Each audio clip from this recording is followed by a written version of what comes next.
Hi, everyone. Welcome back. I'm Deborah Gardner with Hospitality Today Live, and it has been an exciting day here celebrating the first ever International Women's Hospitality Day. And we're so glad that you are staying with us throughout the day, helping us celebrate all the achievements of women from around the world that actually work and pretty much live in the hospitality industry. We're very, very proud of them because we know hospitality women do make a difference. And for you to be here with us, well, you are providing the support for the professional advancement of women to become effective leaders. And that's why this day has been born. So we are so glad again that you are here with us.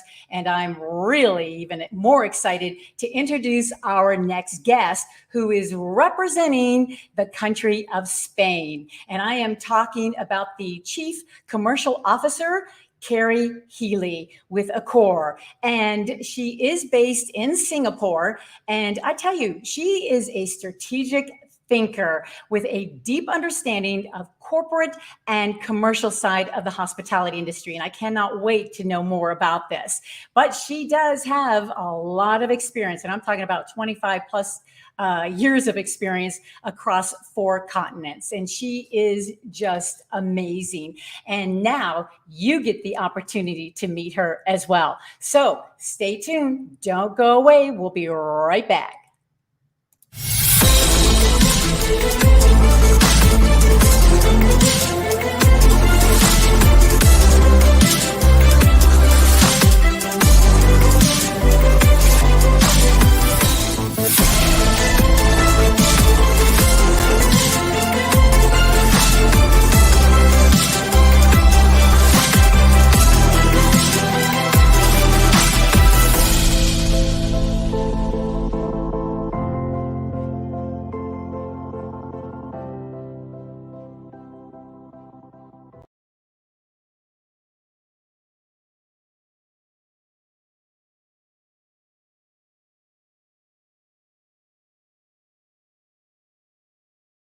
And we are just so delighted now to actually welcome Kerry Healy. Hi, Kerry. Hi, Deborah. How are you? Good, very well. I know there's a big, huge time difference that we are dealing with here. So we are just so excited that you were able to pull this off and be with us as you're representing all of Singapore. And I'm just thrilled that you are here with us. And there's no better person to represent because I tell you what, there is so much going on in the world, and it's just so nice to connect with someone like yourself. So thank you so much for being with us. Deborah, that's my absolute pleasure. It's a wonderful initiative, and I'm delighted to be part of it. Oh, and you wonderful. are right. There's a bit of a time difference, but it's early morning here. It's evening for you. But This is what we're used to in the world of hospitality. So it's an absolute pleasure. We're up all hours. We are indeed. That is so true. Well, I know our viewers are going to be very excited to hear what you have to say today, especially with so much going on in each destination, whether it's in the U.S. where I am or Singapore where you are. But first, I'm sure people would love to know about you. Where were you born and where were you raised? Because it's so big, it's such a big area. Yes, I have a very eclectic background story. So I was actually born in the United Kingdom. My mother is British and my father is Irish. So would you believe at one point I had a thick Irish accent, which I don't anymore. But I pretty much moved several countries. I lived in Africa. I lived in Papua New Guinea. I lived in Scotland, a little bit of time back in Ireland and England. And then when I was 14, I moved to Australia, which is probably where you now have the Australian accent from. Yeah. But I've been living in Singapore now for 11 years. Oh, and this is the home of Accor for Southeast Asia, Japan, and South Korea, which is the region I take care of. Wow, you have such a vast experience that a lot of women in the hospitality industry don't get that opportunity. How did all of this come about for you to get into the hospitality industry? That's a great question. I think I was destined because of all the travel we did growing up, and just had access to different cultures and travel and the experiences that gives you. But I think around 16, all the hotel schools popped up, and I was like, bingo, that's what I'm going to do. Oh. So I had already been to my interviews for 3 different hotel schools, secured the spot, much to, I think, the dismay of my father, who was like, keep studying. I was like, I'm in. So I think the reality is it was innate in me, but the business and the industry has changed so much in that 25 years, and it's been quite a journey. And I think I'm incredibly grateful, because it's also gave me an opportunity to move back to London with a job, move to the Middle East, move back here. And I'm sure my journey is not finished yet, despite the challenges that COVID is presenting. Yeah, absolutely. Absolutely. Well, tell our viewers what Accor is and what does it mean, sure. and all that area, because I'm sure a lot of people don't know about it, but then there's, we want to make sure that the Accor brand is situated correctly at the same time. Sure, no problem. That's fine. So Accor is a global hospitality and lifestyle company. We operate close to 40 brands. So I'm thinking of your audiences. They would know the Raffles brand. They would know the Fairmont brand. They would probably know the Sofitel brand, Delano, Novotel. I could go on, but we would be here for 30 minutes talking about 40 brands. And so we would be certainly the largest international hotel organization throughout Europe and Asia as well, and very strong players throughout the Middle East and growing throughout the United States and North America, and very strong in LATAM as well. So a lot of acquisition activity over the last few years. So it keeps us on our toes. Yes, absolutely. And so, of course, we've been through this whole pandemic worldwide going on. Has Accor really hung in there on all levels? Look, I mean, we're like most hotel groups, depending on where you are situated in the world, we are still hurting, of course. The borders are closed. I mean, for me personally, in Southeast Asia, we relied on inbound traffic. Sure. So we're very much having to pivot and find new ways and think of new ideas to generate revenue. But very happy to report that throughout Europe, as the vaccinations are at high, a little bit like the US, businesses opening up, people are traveling. So, we think that we're in for another tough ride throughout Southeast Asia for another 12 months, 6 to 12 months, depending on vaccinations. Sure. But I think also very proud to work for a company that has really taken care of its employees over this time. And we are operating in a lot of countries that don't have government grants for people and allowances. And the company has been very, very generous with a fund we call Heartist. That's great. That's wonderful here. And one of the things that you just mentioned was that you've had to pivot, become very creative. And as much as we did not want this to happen worldwide, as far as the pandemic is concerned, shaking it up to get us to be more creative is what our industry needed. So I just 100%. think once we get what I call the meeting revenge, where there's going to be tons and tons of meetings and travel and tourism, whether it's leisure or BT, whatever that might be, it's really going to help us to differentiate ourselves if we come back stronger with our creativity and our innovation mindset. I couldn't agree more, and I definitely think there'll be the pent up demand. But I also think this pause, which is what I'm calling it, is allowing you to rethink your core business values, how you market yourselves, and how you operate your businesses more effectively. And might I add, probably we're in our industry maybe a little bit more balance in terms of the way in which we pull all parts of our life together, which I hope does not return to normal after this. Yeah, I think we're better for the rest. Totally agree with you. Absolutely. Well, that sounds like a fantastic company, and learning more about that along the way will be good for everybody, because I'm sure Accor is going to be just huge coming out of this, since they've already been successful throughout this entire pandemic. Now, why don't we shift gears and let's talk to these women viewers that are watching here. We know that you are a big believer in what you call a seat at the table. And I would love for you to share what that means to you, and along with some tips that, you feel that would inspire females to reach that Yep. C-suite leadership position to get to that table? Yeah.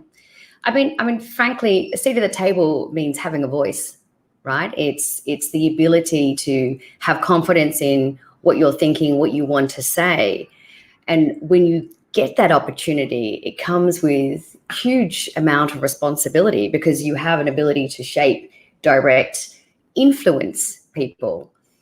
But I would say that all too often you might find yourself going, gee, I wish I'd said that, or that feedback was good. Oh, I was thinking that, but you didn't say it. And that is what you need to develop to be any leader. But I think in particular, sometimes as females, we're waiting for validation first. And I think you need to advocate that first if you want that seat at the table.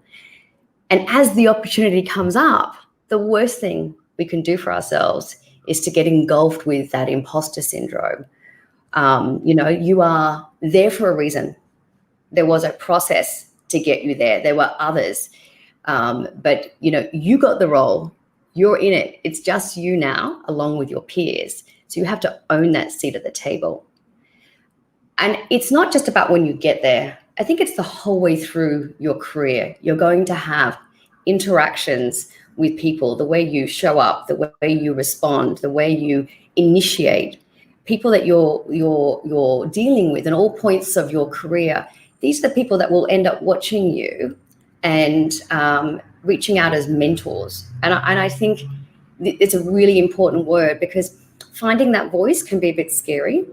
And certainly I've worked for a lot of great leaders and a lot of not so great leaders. And we can talk about that maybe later, Deborah. You can, if you want to hear some stories, I'm happy to share. But, it is important because those moments through your career where you are showing up, where you are giving opinion, where you are not engulfed by fear of what other people will think, where you don't spend your time just saying sorry for things that you're not sorry about. I think these are the things that build your confidence as you go through your career. Yeah, boy, that's so good to know, because as our industry continues to change, and you've been in it for a while, as I have, and to know that taking a seat at the table has changed. I don't think that we have to ask for permission anymore. No, we belong there. yes, right? And I think really, let's, on the back of the Me Too movement as well. I mean, most organizations are focused on creating that diversity. And I think it goes, because it's definitely not about a man or a woman. It's about the collective power of having a balanced team. And actually where I am, that's about having cultures and races, right, that represent the customers of the people that we deal with. Sure. And I think that's really important, that it's, it is the collective power. And it's interesting because, I think there's a huge responsibility as, I don't know if you're a parent, I am. I have a 16-year-old and just the one boy. But, because of the way I was raised, and I'll tell you that later, I make sure that he's growing up believing that a woman should be at the table with him. He sees no difference. And I think that's the power that you have as a parent. So I think this changing mentality starts with parenting. So for those of you who are really young in the audience, be careful what messages you're sending, even subliminally, to your children as you're growing up. Right. Because I grew up with very modern parenting, 2 brothers. They had no different benefits. They had no different leeways to me. It was equilibrium. So when I started hotel school, when I went for my first interview, I thought I was as good as the next person, regardless of their gender, which I think helps, right? It was an advantage. I wasn't put in, you need to be protected, you need to be taken care of. That was not my upbringing. And I'm very, very, very grateful for that. Yeah. Yeah. Well, your parenting is probably a lot better than mine, even though I have a 2-year-old, but it's a four-legged 2-year-old. Which is a lot of work compared to a 16-year-old probably right now. But you brought up a really good point, because a lot of women in our industry are parents, and to manage and balance between motherhood and a businesswoman in the hospitality industry is tough for a lot of women, whereas men don't, have to take on so much of that role. Is that changing? How do you handle that? Any suggestions there?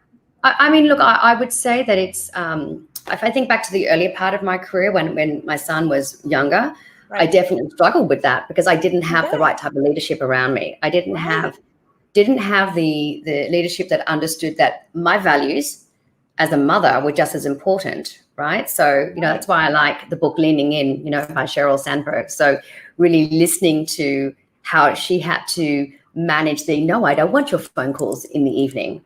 So I think, one of the tips I give is to stop saying sorry. And so let me put it in a context of being a mum. You're just leaving, you've got that 4 o'clock, you need to be somewhere for the school. And of course someone rings, and of course it's urgent, but it's not urgent. Nothing is generally that urgent. And I think it's about taking stock. Once you've created what's important to you, it's about having that suite of sentences ready to go. So you say, look, I understand this is really important, but I'm doing something right now which is really important for me. I cannot move it or cancel it, but I will be home at X time and I will take a look at that for you and give it my full attention. I think that will be a better outcome for you. And I honestly write these down because you're going to use them time and time again when you feel that your personal values or your role as a mother is being questioned, because a company doesn't own you and certainly does not pay you for a 24-hour period. And that's what we all need to learn, I think, as we move through. And I will say also that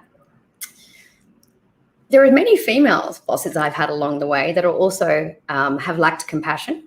And I would encourage, whether it's a male leader or a female leader, to really use that compassion in building contemporary teams that really build that trust and show a bit of vulnerability. And I think perhaps some maybe old school leadership thinks that vulnerability is weak, but I would say it makes you human and that people want to work for humans. There you go. I like that. That makes a lot of sense because I think this is one of the areas where women fear is how they are going to be able to approach the fact that, motherhood is top priority. And you know what? They really should, because it is. They really should. You shouldn't have to choose. I think if you want the career, because I also respect people who don't, but the reality is if you want it, you can have both. I'm testament to that. My son still loves me. I get the most beautiful, heart-gushing messages telling me what a great mum I've been. And, it is a balance. But once you know what's important and you follow that, I think it's completely manageable. And as more women reach the real top C-suite, these type of problems will go away because half of them will be women as well, mothers as well, and they will understand that, and cultures will be developed around all facets. I mean, mental wellness is a huge topic right now, right?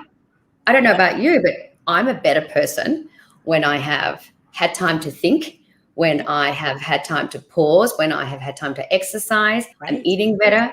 I'm responding and I'm not reacting, and I'm listening, as opposed to I can't cope with anything anymore.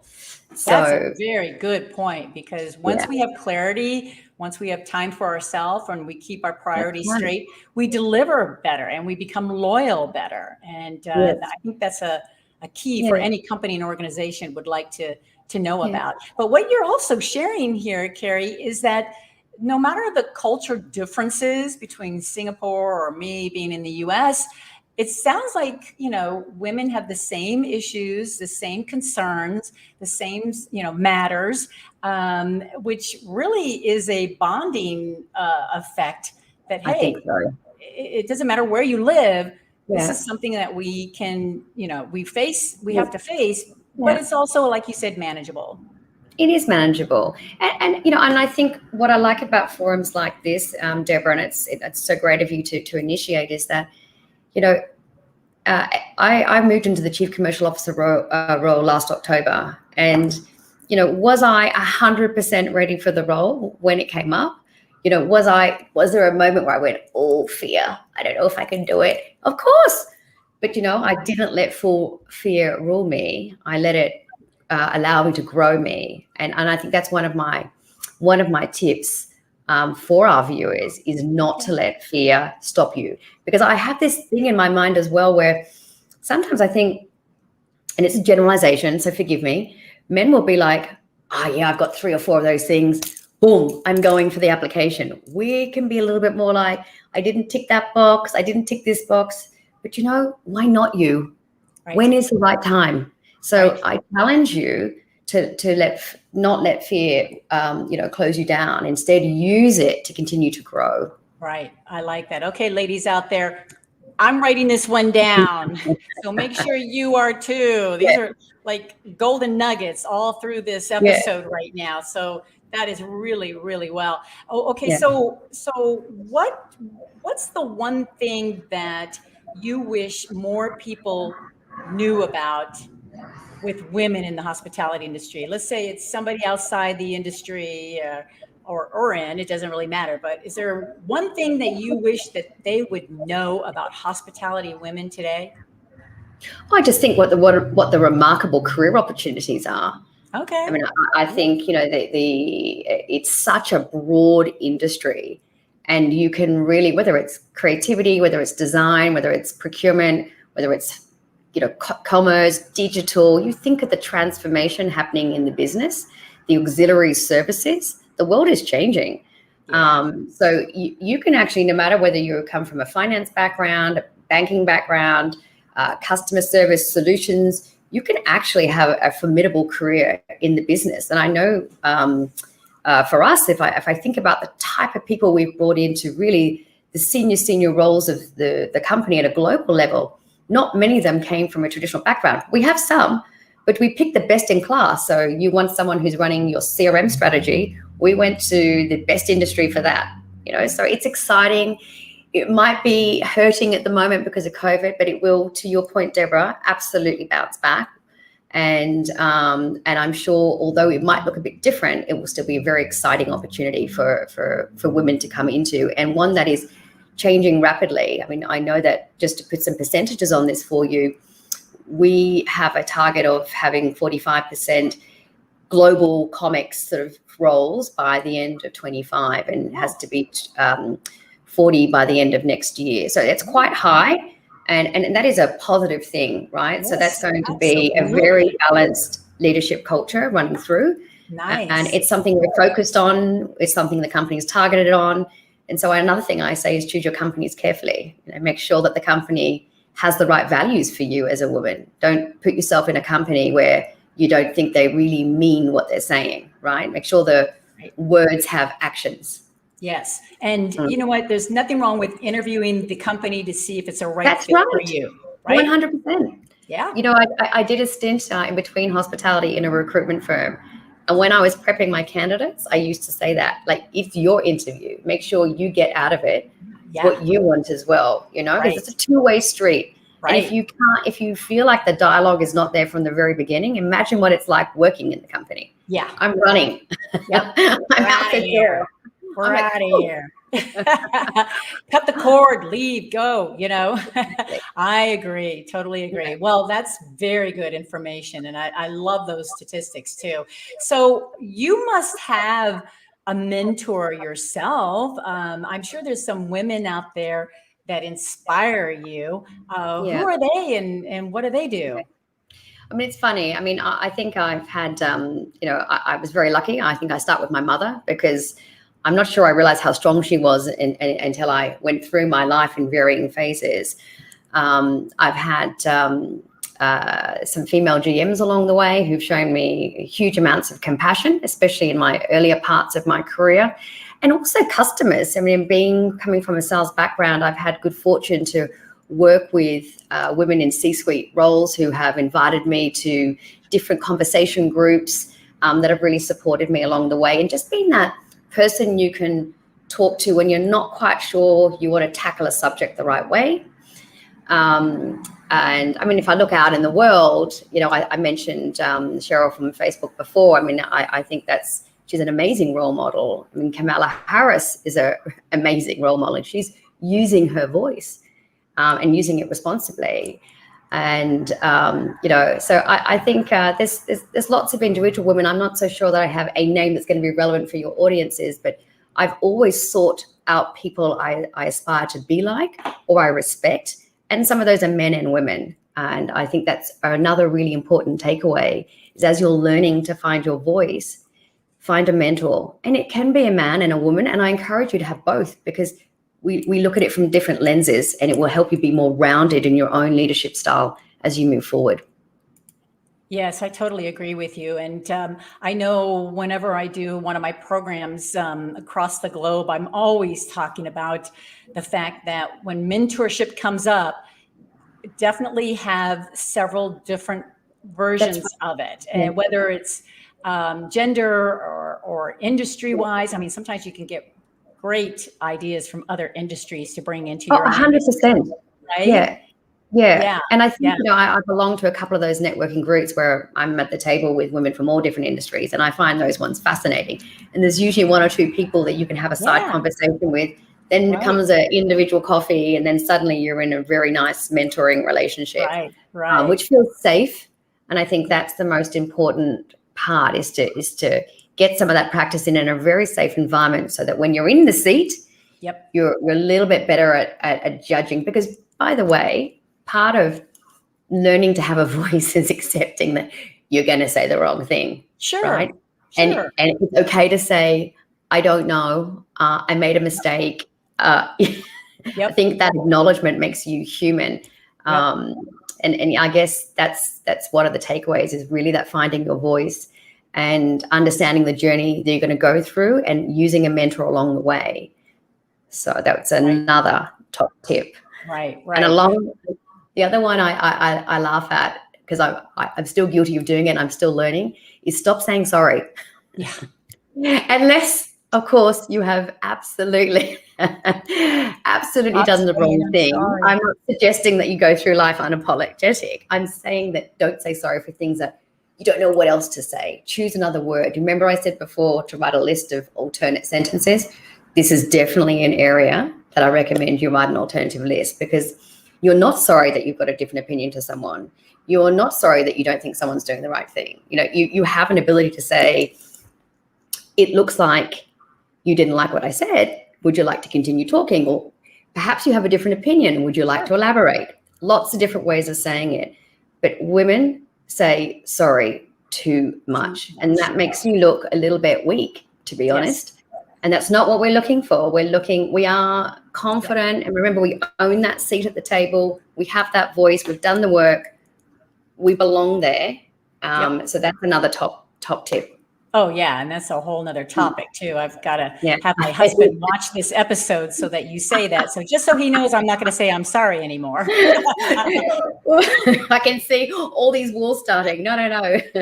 Say sorry if you've done something wrong. Yeah, exactly. Well, we have somebody in the chat that has a question for you. Okay.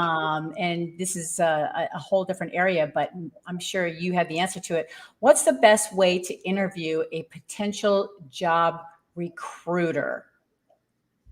A potential way to interview, so someone that wants a job?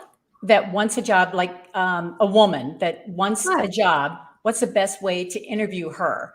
I mean, I think that's quite a broad question, but I would suggest that you're wanting to know who the person is, right? How does this person tick? How does this person operate? By the way, I wouldn't interview a woman any differently to how I would interview a man, right? Is the person fit for the role? But I would want to hear about the passion, right? What drives them? What motivates them? Okay. These are going to help you to determine how they're going to fit into your organization. I'm assuming you've already read a CV, so you know the skills are there. You want to check some of that, but otherwise, it's about the cultural fit. It's about what do you want this person to do, and do you see them in that role? Do you, and are they able to convince you, influence you during that interview? Because having a voice, remember, it's about the fact that then becomes with the responsibility of being able to influence and have impact. Very good. Very good. Yeah, I love what you just said, because that That is key. And for the women viewers today, my goodness, I hope you're writing all this down. This is just terrific information all the way from Singapore. And someday I will get there to meet you. There's no doubt. I hope so, Deborah. It'll be a pleasure. We'll be a race to see who gets on a plane first. Let me assure you, I am ready. I know.